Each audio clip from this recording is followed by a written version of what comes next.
자, 시작하겠습니다. 첫 번째 제시문입니다. 첫 번째 제시문은 남해원의 추강집인데요. 정답률이 괜찮죠. 3개 괜찮습니다. 근데 두 번째 게 조금 학생들이 어려워하셨던 것 같아요. 얘는 이제 고전 조금 어려워하시는 분들은 스킵을 하실 수도 있었다 이렇게 생각이 됩니다. 자, 그다음 기준 시간은 7문 정도 되고요.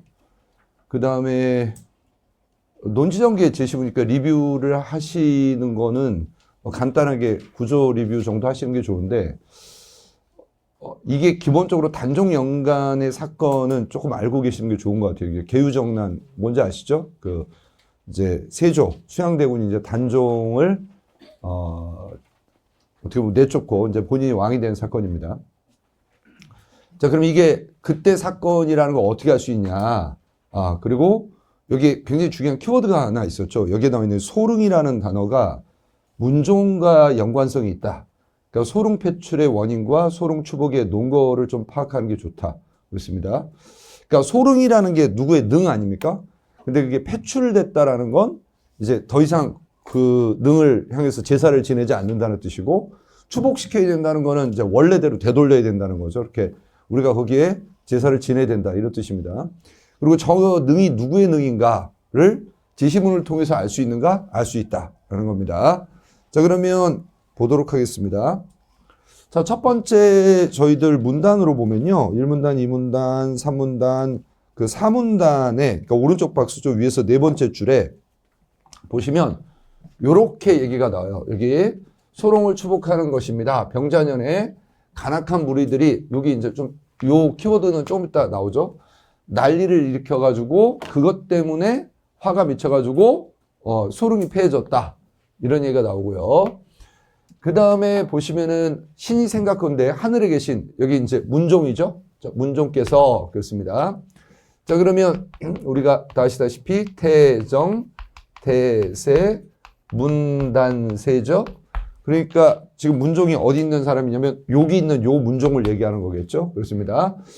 문종께서 혼자 제사를 받으려 하실지 모르겠습니다. 이렇게 얘기를 했어요. 자, 그런데 저희 이 소릉이 누구 거냐를 어디서 알 수 있냐면 요 세 번째 문제에서 알 수 있죠. 그렇습니다. 두 번째 문제가 되겠네요. 자, 두 번째 문제 보시니까 이렇게 돼 있잖아요. 기억에 대해서 윗글과 보기의 견해를 비교한 것으로 적절한 것은 그렇습니다. 소릉의 패출이 합당하지 못하다. 그러므로 신민이 피해를 안고 슬퍼하면서도 그대로 참고 말하지 못한 것이 지금 50년이 되었다. 그 다음에 정리를 얘기하자면 뭐라고 됐냐면 배필은 종묘에 들어가 향사를 받고 이랬거든요. 그러면 이게 무슨 뜻이냐면 배필은 자기 남편 혹은 자기 아내를 배필이라고 얘기하지 않습니까? 그 다음에 뭐라고 되냐면 후사는 한나라의 임금으로 되었는데 근데 아까 제시문에서 누가 나왔냐면 문종이 나왔어요. 그러면 이거 누구라는 거 알 수 있냐면 문종이 어떻게 혼자서 제사밥을 드시겠습니까? 이렇게 얘기를 했지 않습니까? 그러니까 저 소릉은 누구라는 거예요? 바로 문종의 아내이자 단종의 엄마를 얘기를 하는 거죠. 그렇습니다. 그래서 이렇게 추론을 우리가 할 수 있다라는 겁니다. 그래서 여러분들은 뭐 대체로 뭐 아시기가 조금 힘들죠. 그렇습니다. 그래서 현도광욱 권씨죠. 현도광욱 공씨입니다. 그러니까 문종의 아내가 된다라고 볼 수가 있겠고요. 그 다음에 어디가 또 되게 중요했냐면 여기가 꽤 중요했었죠. 여기 끝에 보시면 묻 간신들이 국세가 안정되지 못한 것을 기어로 삼아 뭐라고 되어 있냐면 난을 선동함에 조정에서 소롱을 패출하여 우선 민심을 진정시켰습니다. 이렇습니다. 그러니까 저 소릉의 패출이 뭐랑 관련되어 있냐면 어떤 특정한 난리가 일어났었을 때 그 난리가 이제 병자년에 일어났다. 이런 얘기도 나오죠. 자, 그래서 보시면 여기는 전반적으로 병자년에 난리가 났었고 알면 좋은데 몰라도 크게 상관없는 게 남효원은요 생육신 중에 한 명이에요. 여러분 고등학교 때 배우셨죠? 세조가 단종을 이제 폐한 다음에 본인이 왕이 된 다음에 중간에 단종 복위 운동이 벌어지거든요. 그때 사육신, 생육신 이렇게 해서 12명의 충신이 있다. 근데 그 중에 한 명이 사실 남효원입니다. 그러니까 모르셔도 문제 푸는 데는 지장은 없지만 기본적으로 이게 대충 언제쯤 사건이겠다. 근데 이제 가장 중요한 키워드가 문종의 이렇게 문종이 어찌 혼자서 제사밥을 드실 수 있겠습니까? 그런데 그러니까 여기가 지금 뭐라고 되어 있는 거예요? 여기 문종이 어찌 혼자서 추나추동의 제사를 받겠습니까? 근데 문종은 왕이니까 왕이 혼자 지금 제사를 받아야 되는 상황이다. 이렇게 얘기를 하고 있고, 그 다음에 이제 뒷부분에 뭐라고 되어 있냐면, 배필은 종묘에 들어가 향사를 받고, 근데 종묘에는 누가 들어가는 거냐면 왕 아니면 왕비밖에 못 들어가거든요. 그렇죠? 근데 문종이 왕이 거기서 혼자서 어떻게 제사를 받겠습니까? 이렇게 얘기를 했으니까 지금 제사를 못 받고 있는 사람은 문종의 아내일 거야. 이렇게 추론을 하셔야 되죠. 그 다음에 뒤에 뭐래?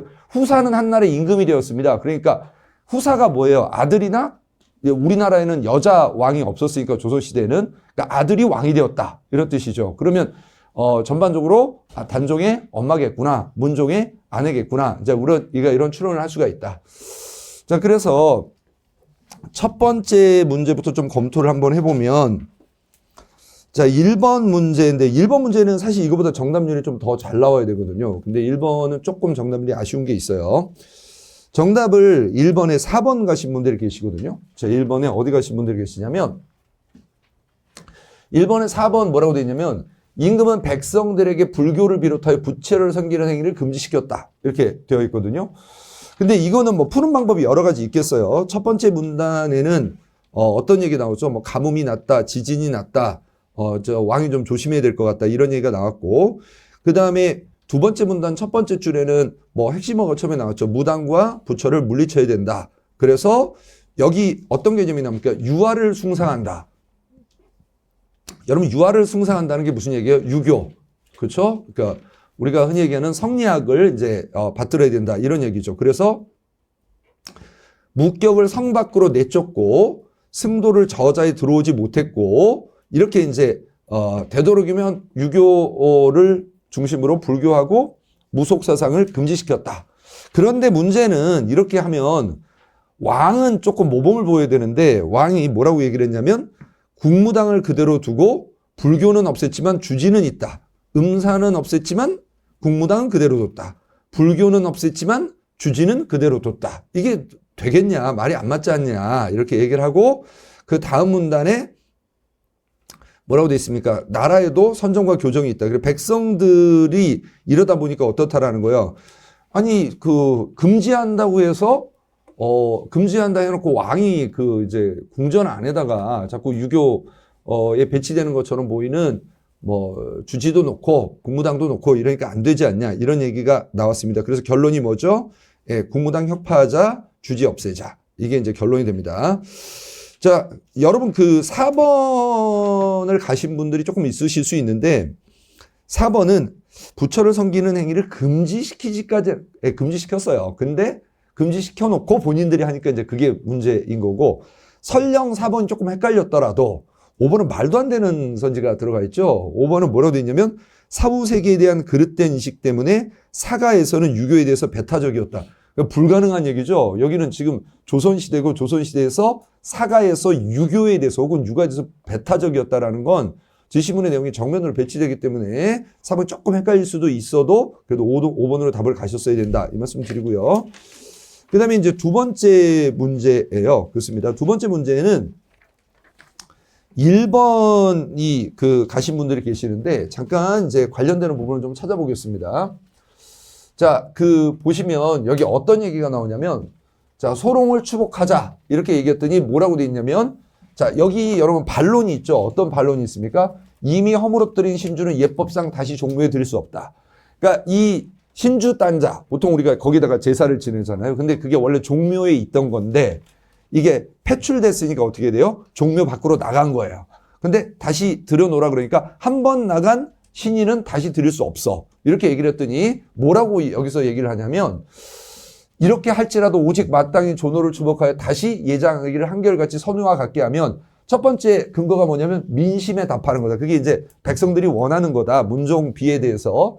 그 다음에 청견에 답한다. 하늘의 뜻에도 그게 어느 정도 부합하고, 무엇보다도 여기가 꽤 중요했었습니다. 조정의 뜻에 답한다. 그럼 우리가 이미 조정지언이나 조정지법 이게 뭔지를 알거든요. 그러니까 여기서 얘기하는 조종은 뭐가 되는 거예요? 우리 선대 조상들도 그걸 원한다. 이렇게 얘기를 하는 거죠. 자, 그런데 보시면 여기죠. 여기도 어떻게 돼 있어요? 여기도 소릉이 이렇게 폐출이 됐으니까 다시 이거를